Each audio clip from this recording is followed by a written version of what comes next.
emzini omkhulu wamaNazaretha ebuhleni la okubuthise khona uNkulunkulu unyazi lwezulu.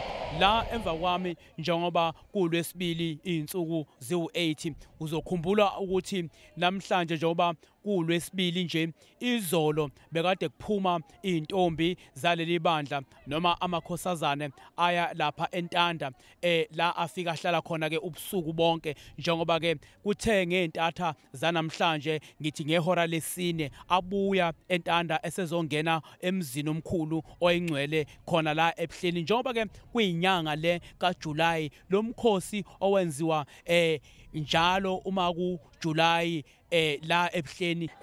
Siyazibongela kakhulu inkosini unyazi lwezulu ukusimeme emkhosini omngaka omkhulu kangaka. Lo mkhosi ke ubuyo besiyocela ukuvula umhlangano kaJuly ngoba ukube beungekho besingekho thina samakhosazane bengeke uzube khona uJuly. Sisalindeleke ukuthi kuphuma ubaba azosipha isibusiso.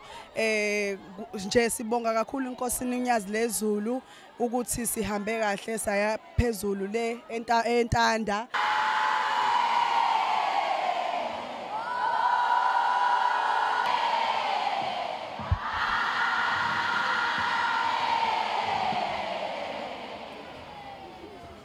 Ngithanda ukusisinda ngoba baningi kakhulu namhlanje akaze babe ngaka.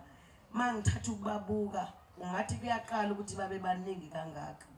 Abayethu abeze bazonyathela phakathi kwalomuzi wasebuhleni ngoba ukunyathela nje phakathi kwalomuzi wasebuhleni khona okwenzekayo empilweni yakho.